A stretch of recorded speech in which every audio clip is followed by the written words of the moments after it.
Precious cornerstone, sure foundation, you are faithful to the end. We are waiting on you, Jesus. We believe you're all to us.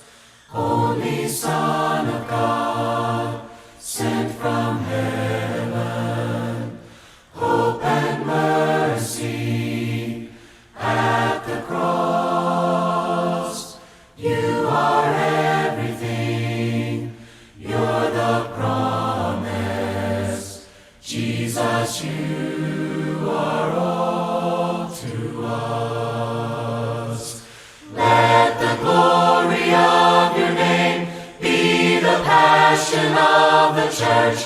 Let the righteousness of God be a holy flame that burns. Let the saving love of Christ be the measure of our lives. We believe you're all to us. When this passing world is over, we will see you face to face, and forever we will worship Jesus. You are all to us. Let the glory of your name be the passion of the church. Let the righteousness of God be a holy flame that burns. Let the saving love of Christ be the measure of our lives. We believe you're all to us. You're all to us. You're all to us. You're all to us. Jesus, you are all to us. Let the glory of your name be the passion of the church. Let the righteousness of God be a holy flame that burns. Let the saving love of Christ be the measure of our lives. We believe you're all to us. We believe you're all to us.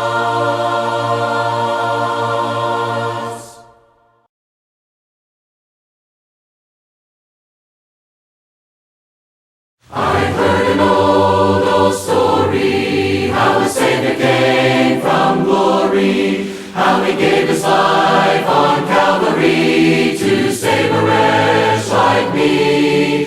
I heard about his groaning, of his precious blood's atoning.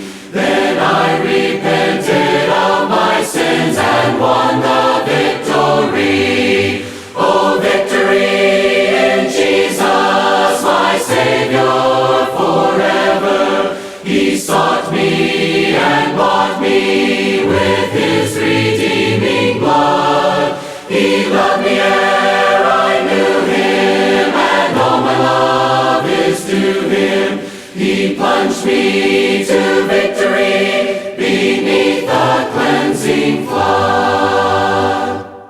I heard about his healing, of his cleansing power revealing, how he made the lame to walk again and caused the blind to see. And then I cried, dear Jesus, come and heal my broken spirit. And somehow Jesus came and brought to me the victory. Oh, victory in Jesus, my Savior forever. He sought me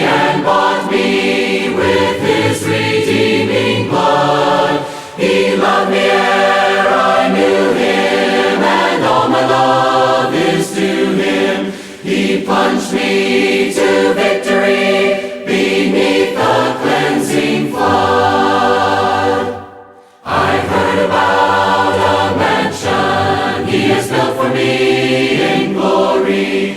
And I heard about the streets of gold beyond the crystal sea, about the angels singing and the old redemption story.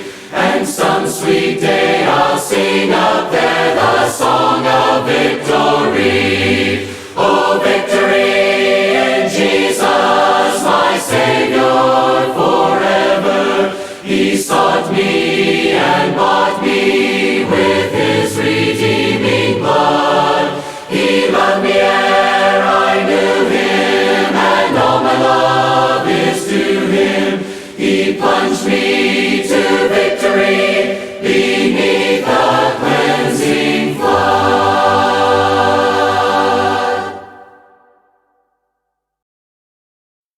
Who else commands all the hosts of heaven? Who else could make every king bow down? Who else could whisper and darkness tremble? Only a holy God. Come and behold Him, the one and the only. Cry out, sing holy, forever a holy God. Come and worship the holy God. What other beauty demands such praises? What other splendor outshines the sun? What other majesty rules with justice? Only a holy God. Come and behold Him, the one and the only. Cry out, sing holy, forever a holy God. Come and worship the holy God. What other glory consumes like fire? What other power can raise the dead? What other name remains undefeated? Only a holy God. Come and behold Him, the one and the only. Cry out, sing holy, forever a holy God. Come and worship the holy God. Who else could rescue me from my failing? Who else could offer His only Son?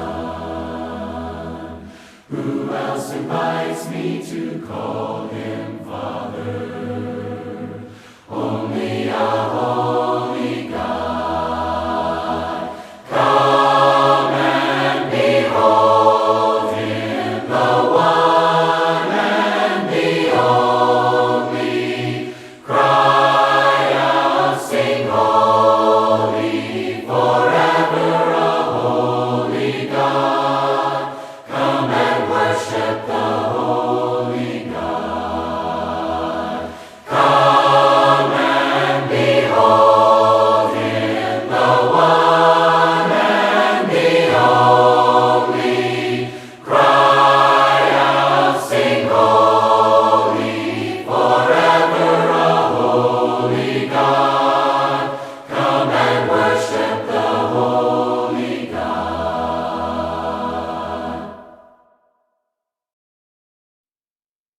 See, the Virgin is delivered in a cold and crowded stall, mirror of the Father's glory lies beside her in the straw. He is mercy's incarnation, marvel at this miracle, for the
righteousness is ours. Praise, oh praise Him, praise the glory of this lavish grace so full. Lift your souls now and receive the glorious impossible. Alleluia.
Good morning.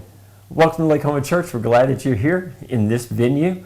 You notice that I'm not on the stage, but I'm here in my office. Thought this would be a better use of our time and better use of our resources as well to do this sermon from my office, and just so glad that you're here with us today. If this is your first time watching or being with us, we are glad that you're here.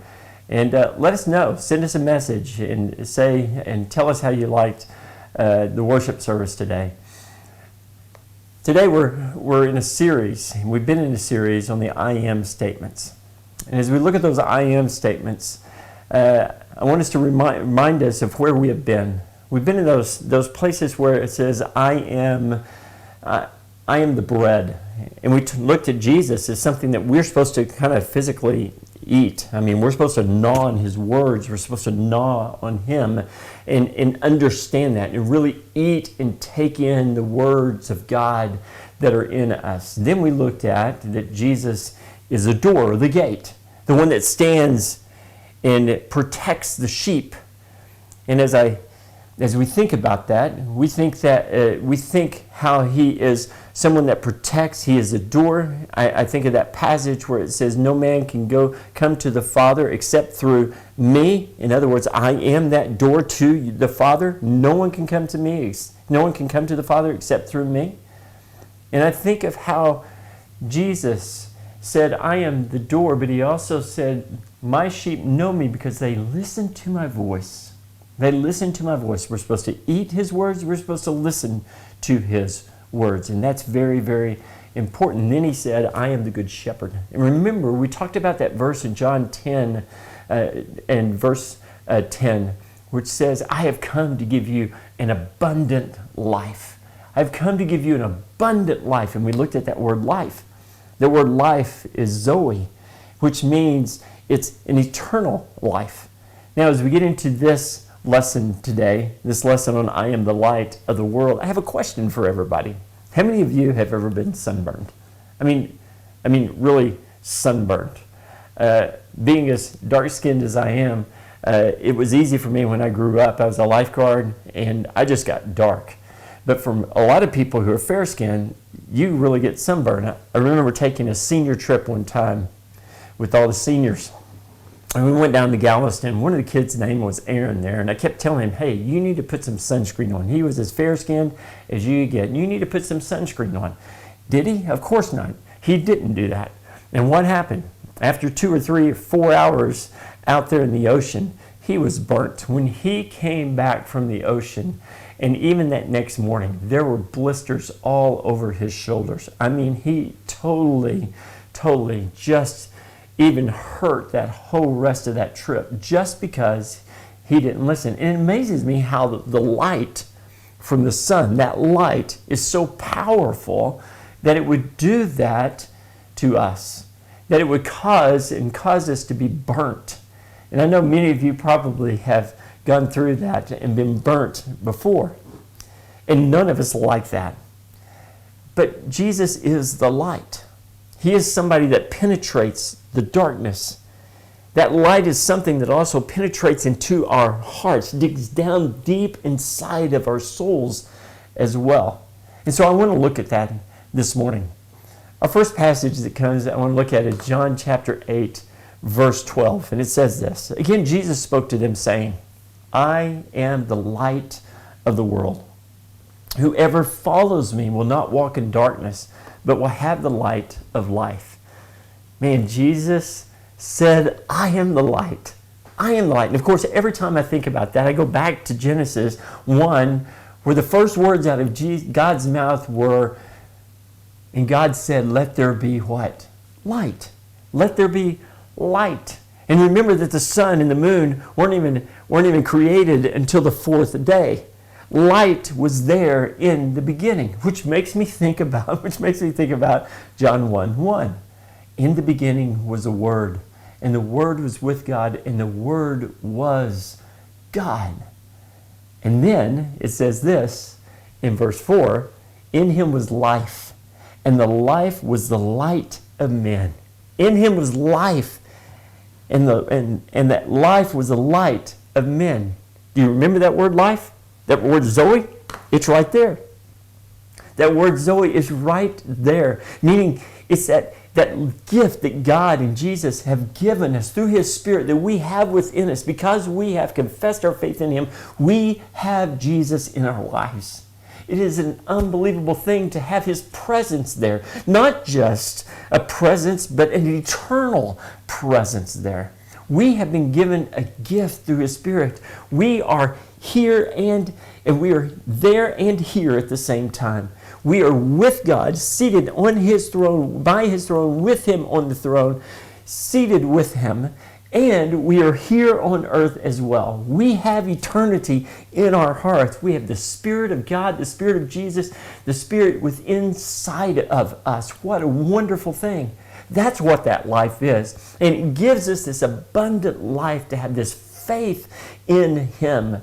I want to go back to that passage there when it says in 8:12, it says, I am the light of the world. Whoever follows me will not walk in darkness. As believers, we need to follow Him. We need to walk with Him each and every day. Instead, and we don't walk in darkness. Why? Because we have the light of Christ within our hearts.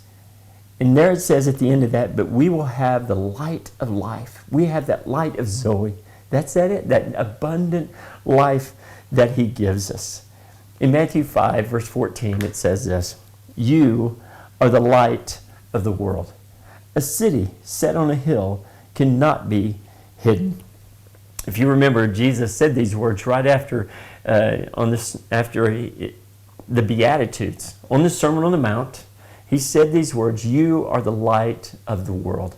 When I think about this passage, when I think about what that means for you and I, how are we being the light now?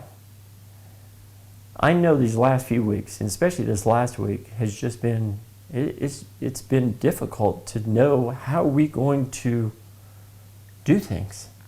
Everything changed. Everything changed.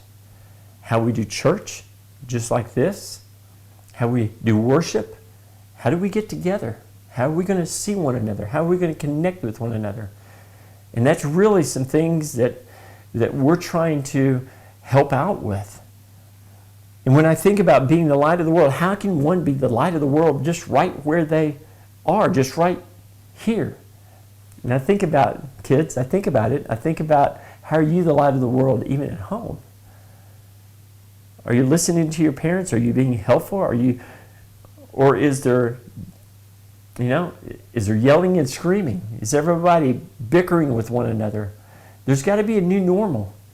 And if we're going to be children of the light, we've got to be people who are being the church right where we are, even at home. And I know that there are other people that are being the church out there as well. And some of you, I know that there are teachers in our midst. And all you teachers have decided, you know what, we're going to help our children, even though they're not going to school. We want to be of help to anybody and help our students, and not just our students, but anybody else that needs help too. I thank you for that. That's being the church out there. And then I think about all the other members who are saying, hey, if you need something, we'll go get it for you. If you need our help, we want to be helpful. How else can we be the light of the world right here, right now? Could we be sending out notes to other people? Could we have our kids write notes to some of our senior members or those members who are stuck inside? What could we do to help people and be the light? Even in our community, maybe in our schools, even there, what can we do? That's going to take some imagination. I don't have all the answers. We're going to have to come up with those, and I'd love for you to share those with us so that we would know those. You know, Jesus said, Paul said an interesting statement in Philippians chapter 2, verse 15. It's always stuck with me. And it says this: we are to shine like stars in the universe. Now that's the NIV version. We are to shine like stars in the universe. I love that.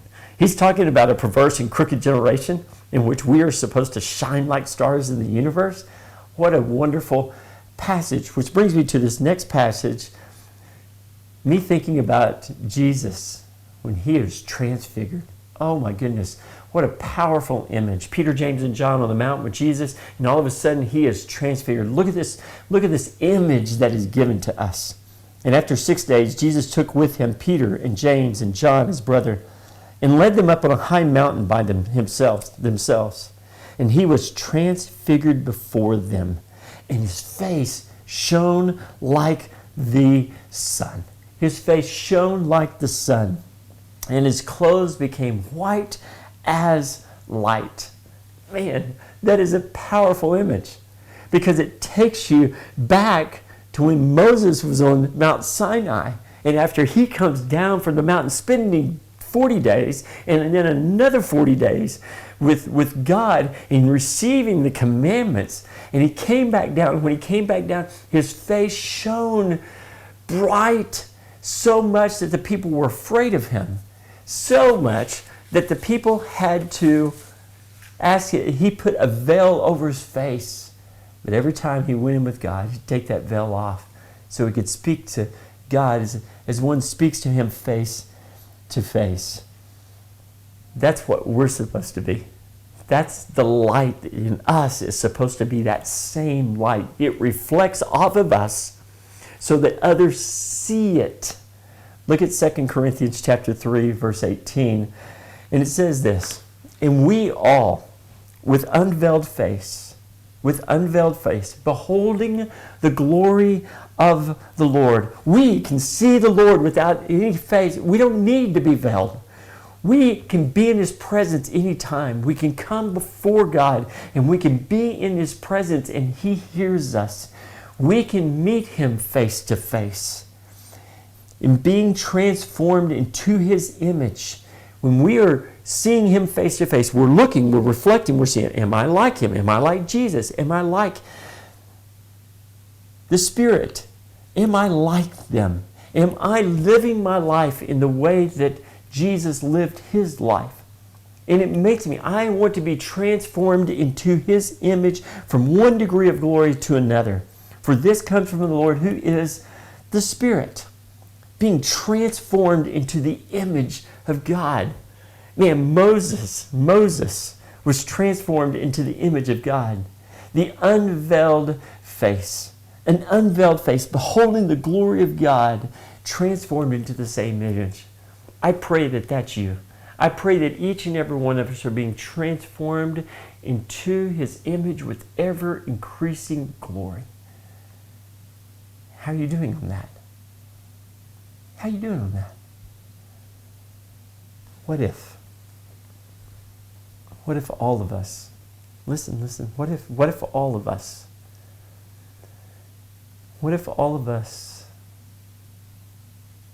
when people saw us, they would say, I see Jesus in you. I see God in you. I can see it in your face. I can see it in the way you live. I can see it in the way you talk. I can see it in the way, in your smile. I can see God in you. Wouldn't that be awesome if every single one of us, when people were around us, they sensed the presence of God in us. They could see just on our face that we had God within them. What would that mean? What would that do for a world like this? In 2 Corinthians 4, verse 6, it says this, "For God who said, 'Let light shine out of the darkness.'" That's us. Let light shine out of the darkness. Paul says this, and for God who said, "Let light shine out of the darkness." He's talking about Genesis 1. For God who let the light shine out of his darkness has shone in our hearts to give the light of the knowledge of the glory of God in the face of Jesus Christ. You look at that and you say, man, he has shone in our hearts. Is Jesus showing in your hearts? Is Jesus being a person who is glowing from you? Are you the light of the world as Jesus is the light? Now is the time, because now is the time when we need the light of the world. We need each and every one of us to be the light of the world. We need to look at our light. We need to look at Jesus, who is our light. And I like this last verse. This is our last verse. While you have the light, believe in the light, that you may become sons of light. And if you're not a person, an individual who has the light within you, I pray that you will make steps today to honor him and to give your life to him, to confess your faith in him and be baptized. We are so glad that all of you are here today. I'm so glad to have this opportunity just to be with you in this venue. And I pray that we will continue to grow as a church. I pray that we will continue to be the church. May God bless us. May God bless each and every one of you as well. When we walk with the Lord in the light of his word, what a glory he sheds on our way. While we do his good will, he abides with us still, and with all who will trust and obey. Trust and obey.